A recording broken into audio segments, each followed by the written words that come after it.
Nous lisons Ésaïe chapitre 36. Nous commençons au verset 1er.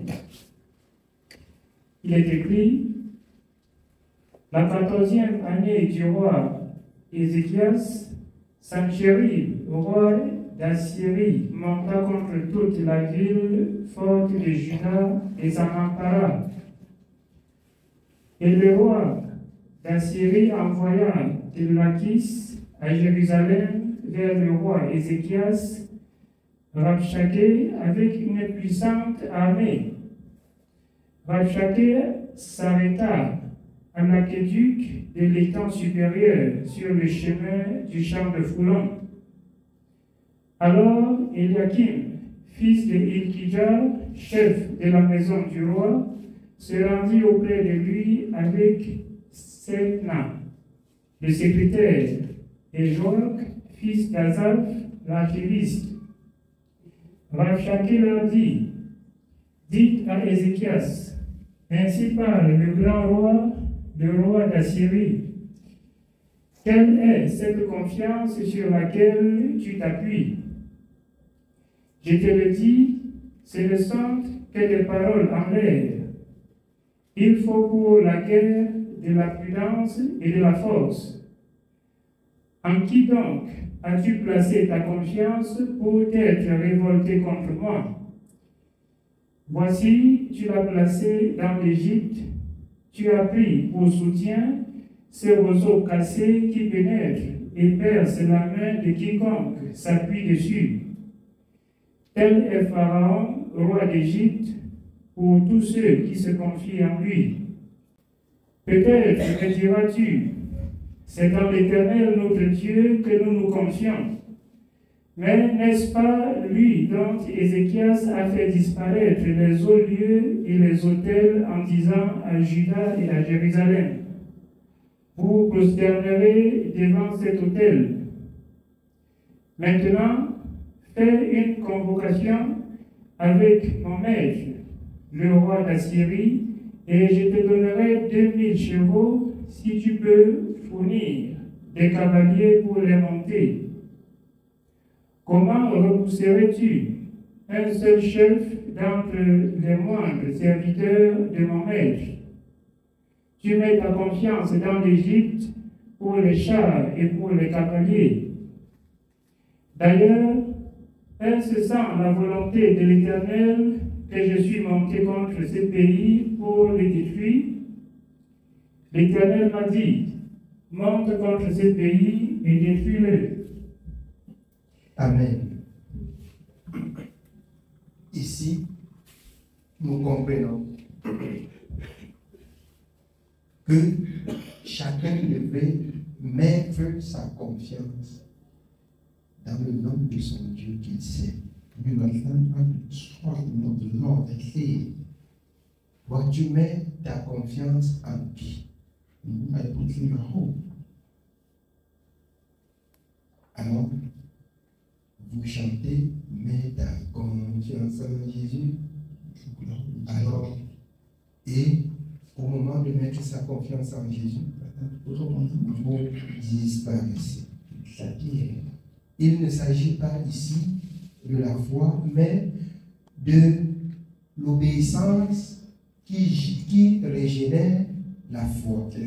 Et quand vous ne mettez pas en pratique la parole de Dieu, après vous dites que vous avez la foi. La foi là se repose sur quoi? C'est la question que je pose au peuple de Dieu. On ne peut pas avoir la foi sans faire la volonté de Dieu.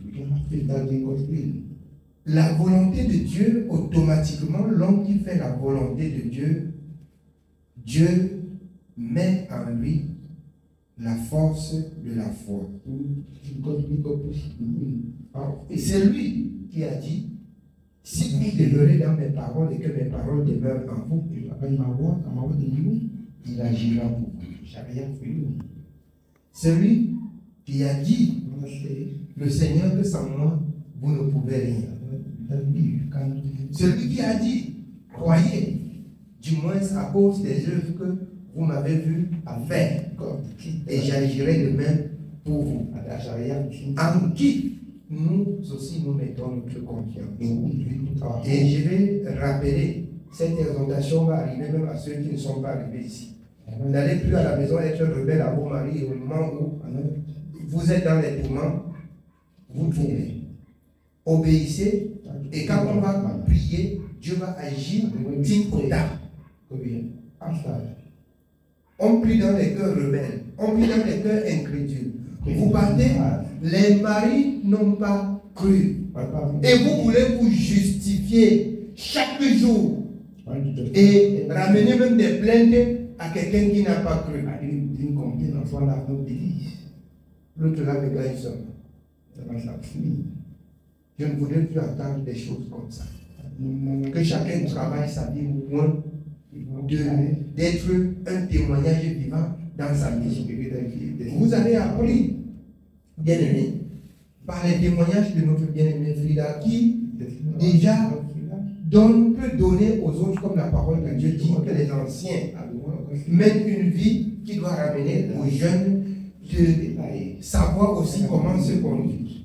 Alors, son mari dit aussi, je me rappelle dès le début, il a dit qu'il va prendre la machette pour nous découper.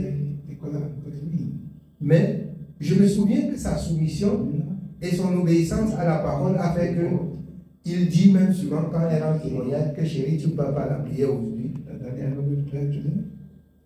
Je crois que j'ai eu à entendre un témoignage comme ça. Chérie, tu vas être en retard à la prière. Mais quelqu'un qui n'aime pas la prière, tu vas être en retard, va servir ton Dieu. Moi, je pense qu'il a vu quelque chose de positif collé à sa femme par le Dieu de sa femme. C'est tellement quand il parlait avant, sa femme sautait sa tête touchée au plafond. Mais quand il parle maintenant, il voit quelqu'un qui se soumet. Mais même comme je n'accepte pas ce Dieu-là est bon. Va servir ma chérie. Ce Dieu-là est bon. Va servir ce Dieu. Et on va vous combattre. Je ne veux plus entendre, je ne veux plus voir, je veux plus. Et vous allez aussi combattre et vous allez venir vous plaindre. Vous mettez votre confiance dans quel Dieu? Le Dieu de la justice dont nous avons lu sa parole ce jour, dans le livre de Jacques. Il dit, le fruit de la justice est semé dans la paix par ceux qui recherchent la paix. Pour que quelqu'un se soumette à Dieu, on ne lui fait pas la guerre. Il fait la guerre, mais en retour, on lui fait la paix. Il fait le mal, mais en retour, on lui fait le bien. Quelle est la différence que vous montrez entre vous qui avez cru et celui qui n'a pas cru? Si longtemps que le méchant est méchant, le juste doit aussi être juste. Pourquoi vous êtes juste un jour et le lendemain, vous revenez à la voie du méchant? Après, c'est vous qui vous plaignez. Le méchant se rit de vous. Il se moque de vous. Il se moque de vous. C'est des choses que j'ai dit toujours, on dit toujours qu'il dit comme ça, là, il va faire ça. Je vais prendre des mesures. Si vous voulez, vous allez dans les religions. Ici, c'est pour servir le Dieu de la vérité, le Dieu de la justice et marcher dans la justice selon la parole de Dieu. Vos plaintes ne sont irrécevables. Changez de conduite et Dieu agira. Vous voyez, les enfants tombent malades. Les enfants tombent malades par-ci, par-là. On crie par-ci, par-là. J'ai tout l'alignement de Banjo, de Douala. Charlie a envoyé sa part de groupe. On envoie. Je ne peux pas passer la journée tranquille. La nuit, on appelle. Je ne peux pas dormir tranquillement. Ça ne va pas ici, ça ne va pas là-bas. Serviteur, ça ne va pas. Changez vos vies. Marchez selon la parole de Dieu. Et on aura le temps que pour glorifier et bénir le nom de l'Éternel qui a agi et qui agira encore pour ceux qui auront. Vous mettez votre confiance en qui? Vous partez faire des guerres et c'est vous qui vous plaignez. Le juste ne se plaint pas. Le juste n'abandonne pas d'être juste. Selon que j'ai appris dans Somme 37, verset. Le roi David, Dieu était jeune, j'ai vieilli. Je n'ai jamais vu le juste Abraham, ni sa postérité demandant sa nourrir. Mais vous faites la tête, vous faites le bras de fer, on vous refuse même la ration, et vous commencez à crier, à pleurer. Faites la tête bien. Vous voulez croire que Dieu va fermer toutes les portes, même qui vous a invité à manger quand vous allez faire la guerre. Non. Et vous allez comprendre combien de fois il faut obéir à Dieu. L'obéissance à l'Éternel, bien aimé, ouvre les portes. Je me souviens et je bénis toujours Dieu. Pour cette femme de Frida qui m'importunait, il venait comme ça, elle pleurait jusqu'à les mots comme ça. Son mari avait ceci, il avait cela, il avait ceci, il avait comme ça. J'ai dit, c'est toi qui as cru, tu n'as pas cru. Tu peux te la faire. J'ai dit, tu pleures, tu cries, il n'a pas cru, c'est toi qui as cru. Tout ce que tu racontes là, lui, il n'est pas au courant. Il ne te gère pas. Le conseil que je te donne, obéis à ton Dieu. Obéis à ton Dieu. Mais je crois que plusieurs fois, elle a rendu témoignage. Il a dit que vous allez manger les cailloux. Il est parti, rester. Le Seigneur l'a attrapé comme ça dans la nuit, rejeté à la maison pour donner la magie. Il a dit. Mais, vous pensez, quand elle rend ce témoignage, ça entre ici, ça sort ici. Mais c'est une puissance de la part du Seigneur.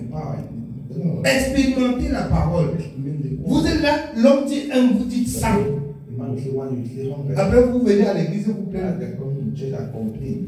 Ceux qui ravitaillent les femmes mariées là, je vais lorgner comme ça jusqu'à voir encore ça. Je vais vous mettre sous discipline. Chacun doit obéir et les gens doivent prendre soin de leur maison. Je vais constater encore, je vais vous mettre sous discipline. Vous, même asseoir, vous vous asseoir sur la chaise, vous n'allez même pas vous asseoir. Vous allez vous asseoir là derrière. Ça ne vous plaît pas, vous partez. Ça va être comme ça. Obéissons à la parole de Dieu. Obéissons à la parole. Je vous exhorte ce soir. Ça ne voudrait pas dire qu'on ne doit pas aider. Mais je ne voudrais plus les plaindre. Il faut que vous marchiez et que quelqu'un soit dans le manquement et que l'Esprit vous dit qu'il est dans le manquement et il obéit à la parole pour que vous nous... Ça, c'est ce que nos prédécesseurs ont servi Dieu comme ça. Ils ont servi Dieu comme ça. Ça ne veut pas dire qu'on ne peut pas aider le mari. Non, ce n'est pas ce que j'ai dit. Je parle de ceux qui sont rebelles à leur mari et qui discutent avec les maris non croyants et par la suite, ça se répète parce qu'on sait qu'on va se retourner et l'église, on a les frères, on a les sœurs. Qui peut faire comme ça jusqu'à voir tous ceux qui soutiennent ça. Et ça ne va plus marcher comme ça. Ça ne va plus marcher comme ça. Je pense que la souffrance, quand Dieu soumet l'homme à la souffrance, c'est pour le ramener à la voie de la justice et de la vérité. Tu vas souffrir et tu vas réfléchir. Ecclésiaste 7,14, au jour du malheur, réfléchis. Mais quand il y a un malheur, on refuse et on comble le vide. C'est comme s'il n'y a pas malheur, c'est comme s'il n'y a pas manquement. Dieu a fait manquer le pain à Israël à cause de sa rébellion. Et il a empêché les peuples chez qui Israël traversait même de l'eau à boire pour que Israël revienne à la maison. Vous dites que vous pratiquez la miséricorde. Vous faites ce que Dieu a dit. Vous ne comprenez ni ce que vous dites, ni ce que vous faites, ni ce que vous avez appris. Et après vous dites que vous êtes au service de Dieu. Service de quel Dieu? Service de quel Dieu? Quelqu'un se rébelle, laissez-lui dans sa rébellion. Dites-lui seulement, et selon la parole de Dieu dans le livre de Zacharie 8,16, dites-lui seulement la vérité. Il faut te soumettre. Et le Dieu qui a instauré la soumission se souviendra de toi. Sa main n'est pas courte pour sauver, son oreille dure pour que tu te soumets et tu pries. Quand tu te soumets à cause de son nom, tu touches le cœur, tu brises le cœur de Dieu. Et tu le pousses d'agir. Mais si tu fais ça, et tu viens là, ou le frère Bertrand, quand il veut marcher avec lui, si le salopard, qui ne donne même rien, le frère, comme tu vois là, depuis 2 jours, les enfants demandent pas, tu dis, le frère dit, arrête-toi, il y a ça, tu prends un sang de lui. Frère, quand tu vas, ouais, frère, je vais m'aider, jusqu'à voir les choses comme ça. Il dit, je vais vous passer à la discipline. Il n'y a personne qui va être grand, maman ou papa, devant moi qui va m'intimider. Je vous mets au sol. Sur la parole de Dieu. On doit marcher. Obéissez à vos maris, obéissez à vos femmes. Pas que l'homme obéit à la femme, mais que l'homme, à son niveau, selon la parole de Dieu, qui est à l'église, sache comment se conduire. Et les maris qui n'ont pas cru, donnez-leur aussi la possibilité de croire. Attendez ce moment s'il la passe. Je vais vous passer à une autre étape. À une autre étape qui va être vraiment disciplinaire. Amen. Oui, bien aimé, on continue. Nous continuons au verset 11.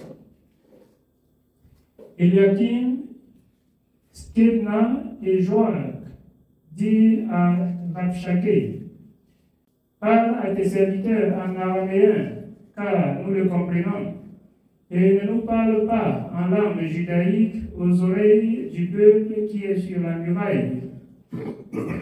Rabshakeh répondit, est-ce à ton maître et à toi que mon maître m'a envoyé dire ces paroles?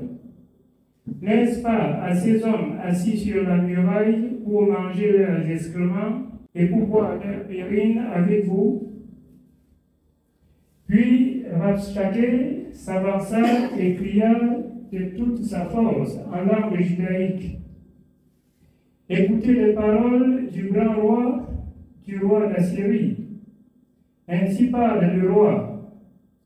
Qu'Ézéchias ne vous abuse point, car il ne pourra vous délivrer. Qu'Ézéchias ne vous amène point à vous confier en l'Éternel en disant, l'Éternel nous délivrera, cette ville ne sera pas livrée entre les mains du roi d'Assyrie. N'écoutez point Ézéchias, car ainsi parle le roi d'Assyrie. Faites la paix avec moi, rendez-vous à moi, et chacun de vous mangera de sa vigne et de son figuier, et chacun boira de l'eau de sa citerne, jusqu'à ce que je vienne et que je vous amène dans un pays comme le vôtre, dans un pays de blé et de vin, un pays de pain et de vigne. Qu'Ézéchias ne vous séduise point en disant, l'Éternel nous délivrera. Les dieux des nations ont-ils délivré chacun son pays de la main du roi d'Assyrie? Vous comprenez ceci? C'est ce qui se passe dans les familles. Aujourd'hui, lorsque vous blasphémez le nom de Dieu, est-ce que l'Église peut vous faire quelque chose?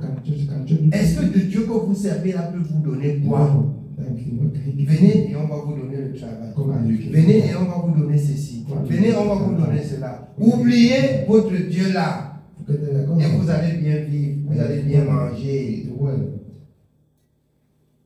Quand la honte vous envahit, quand les troubles vous envahissent, et vous pensez que Dieu n'agit plus, alors que c'est vous qui avez oublié Dieu.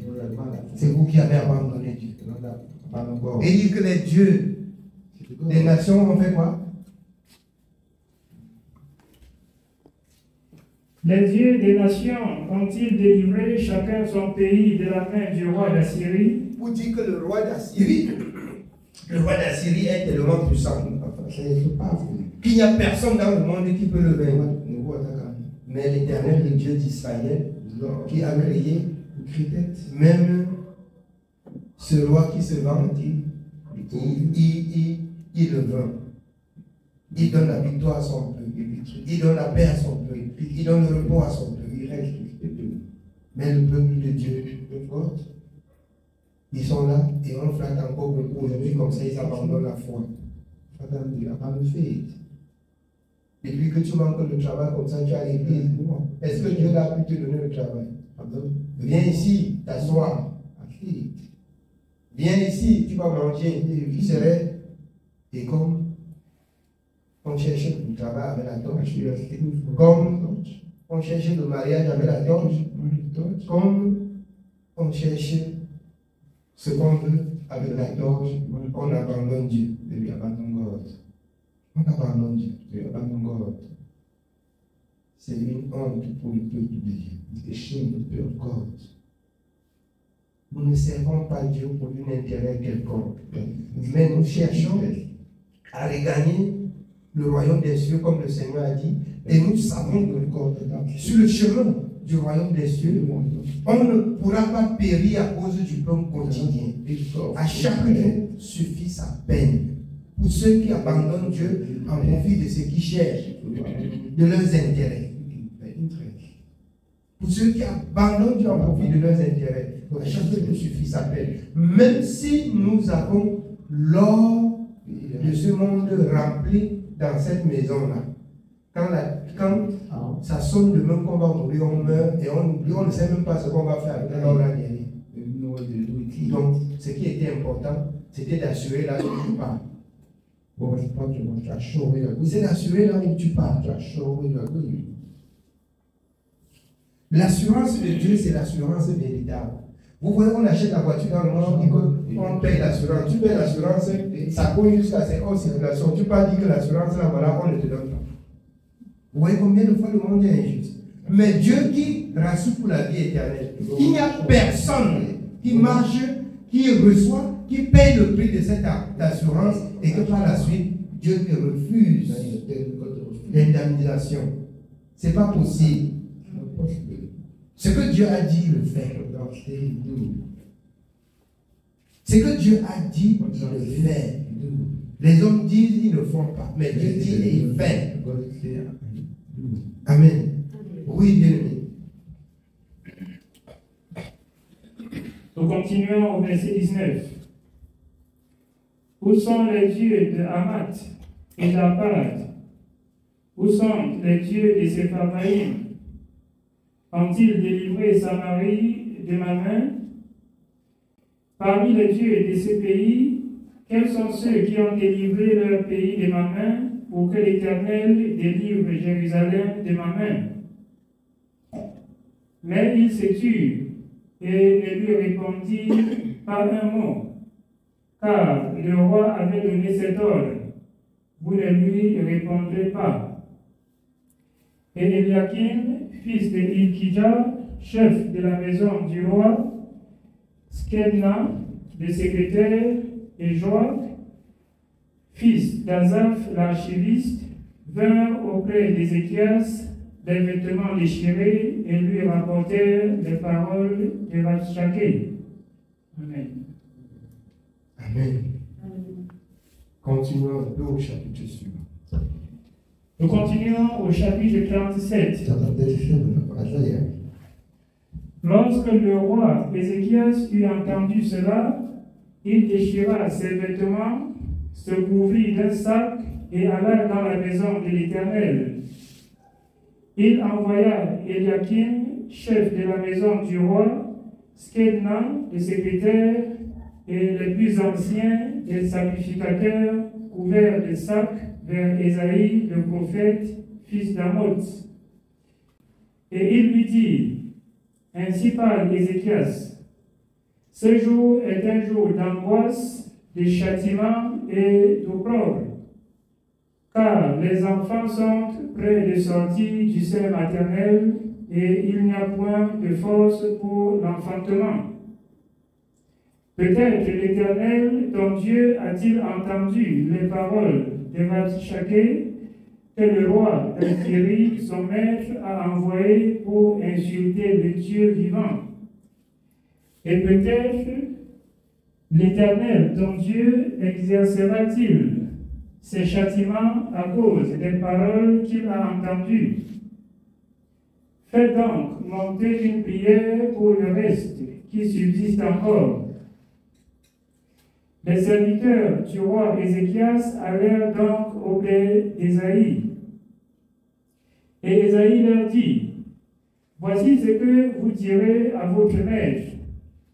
Ainsi parle l'Éternel. Ne te fais point des paroles que tu as entendues et par lesquelles montent outragés les serviteurs du roi d'Assyrie. Je vais mettre en lui un esprit tel que, sur une nouvelle qu'il recevra, il retournera dans son pays, et je le ferai tomber par l'épée dans son pays. Amen. Dieu n'agit-il pas en faveur de son peuple? Il n'agit pas en faveur de son peuple, mais car ils apprennent l'ennemi qui vient avec rage, il va consulter l'homme de Dieu. Il va vers l'homme de Dieu et lève pour nous une prière. Et il leur dit, par la parole de l'Éternel, ne les craignez pas, je vais envoyer sur eux un esprit. Peut-être Dieu va les faire soulever, mais ils vont tomber sur les trucs. Ils vont mourir. Celui qui veut faire la guerre va mourir seul. Donc, en quelque sorte, pour dire, le peuple de Dieu sont appelés à faire la paix, et ceux qui font la guerre, ils meurent dans leur guerre seuls. Faites la paix en toutes choses. Faites la paix. Oui, bien aimé, on continue. Nous continuons au verset 8. Rabshakeh s'étant retiré, trouva le roi d'Assyrie qui attaquait Libna, car il avait appris son départ de Lachish. Alors le roi d'Assyrie reçut une nouvelle au sujet de Tir-Haka, roi d'Éthiopie. On lui dit, il s'est mis en marche pour te faire la guerre. Dès qu'il eut entendu cela, il envoya des messagers à Ézéchias en disant, vous parlerez ainsi à Ézéchias, roi de Juda, que ton Dieu auquel tu te confies ne t'abuse point en disant, Jérusalem ne sera pas livrée entre les mains du roi d'Assyrie. Voici, tu as appris ce qu'ont fait les rois d'Assyrie à tous les pays et comment ils les ont détruits. Et toi, tu serais délivré. Les dieux des nations que les pères ont détruits, les ont-ils délivrés? Gozam, Charan, Redzef et les fils d'Éden qui sont à Télassar. Où sont le roi de Hamath, le roi d'Arpad et le roi de la ville de Sepharvaïm, Déna et Diva? Ézéchias prit la lettre de la main des messagers et la lut. Puis il monta à la maison de l'Éternel et la déploya devant l'Éternel à qui il adressa cette prière. Alors, tout mauvais et tout attaque, on se retourne et on présente devant l'Éternel. Devant l'Éternel, on dépose. Nous écoutons la suite. Oui. Au verset 14. Ézéchias prit la lettre de la main des messagers et la lut, puis il monta à la maison de l'Éternel et la déploya devant l'Éternel, à qui il adressa cette prière. Éternel des armées, Dieu d'Israël, assis sur les chérubins, c'est toi qui es le seul Dieu de tous les royaumes de la terre. C'est toi qui as fait les cieux et la terre. Éternel, incline ton oreille et écoute. Éternel, ouvre tes yeux et regarde. Entends toutes les paroles que Sanchérib a envoyées pour insulter au Dieu vivant. Il est vrai, ô Éternel, que les rois d'Assyrie ont ravagé tous les pays et leur propre pays, et qu'ils ont jeté leurs dieux dans le feu. Mais ce n'était point des dieux, c'était des ouvrages des mains d'hommes, du bois et de la pierre, et ils les ont anéantis. Les dieux des autres pays qu'il a détruits, ce n'étaient pas des dieux, c'était des idoles. Maintenant, tu es le Dieu vivant. Et il promet qu'il va me détruire et il va détruire mon Dieu. Il va le voir. Oui, bien aimé, on continue. Nous continuons au verset 20. Maintenant, Éternel, notre Dieu, délivre-nous de la main de Sanchérib, et que tous les royaumes de la terre sachent que toi seul es l'Éternel. Vous voyez de telles prières. Au moment où vous avez besoin de quelque chose, retournons-nous à l'Éternel. Faisons recours à l'Éternel comme nos prédécesseurs aussi. Maintenant, Seigneur, délivre-nous de la main de nos ennemis. Vous laissez l'Éternel pour aller lutter avec les ennemis de la justice. Ce n'est pas possible. Confiez-vous à l'Éternel, Somme 37, là. Confions-nous à l'Éternel. Oui, bien aimé. Nous sommes au verset 21. Alors Ésaïe, fils d'Amoz, envoya dire à Ézéchias: Ainsi parle l'Éternel, le Dieu d'Israël. J'ai entendu la prière que tu m'as adressée au sujet de Sanchérib, roi d'Assyrie. Voici la parole que l'Éternel a prononcée contre lui. Elle te méprise, elle se moque de toi, la Vierge, fille de Sion. Elle hoche la tête après toi, fille de Jérusalem. Qui as-tu insulté et outragé? Contre qui as-tu levé la voix? Tu as porté tes yeux en haut sur le sein d'Israël. Par tes serviteurs, tu as insulté le Seigneur et tu as dit: Avec la multitude de mes chars, j'ai gravi le sommet des montagnes, les extrémités du Liban. Je couperai les plus élevés de ces cèdres, les plus beaux de ces cyprès, et j'atteindrai sa dernière cime, sa forêt semblable à un verger. J'ai ouvert des sources et j'en ai bu les eaux, et je tirerai avec la plante de mes pieds tous les fleuves de l'Égypte. N'as-tu pas appris que j'ai préparé ces choses de loin et que je les ai résolues dès les temps anciens? Maintenant, j'ai permis qu'elles s'accomplissent et que tu réduises des villes fortes en morceaux de ruines. Leurs habitants sont impuissants, épouvantés et confus. Ils sont comme l'herbe des champs et la tendre verdure, comme le gazon des toits, et le blé qui sèche avant la formation de sa tige. Mais je sais quand tu t'assieds, quand tu sors et quand tu entres, et quand tu es furieux contre moi, parce que tu es furieux contre moi, et que ton arrogance est montée à mes oreilles, je mettrai ma boucle à tes narines et mon mort entre tes lèvres. Et je te ferai retourner par le chemin par lequel tu es venu. Que ceci soit un signe pour toi.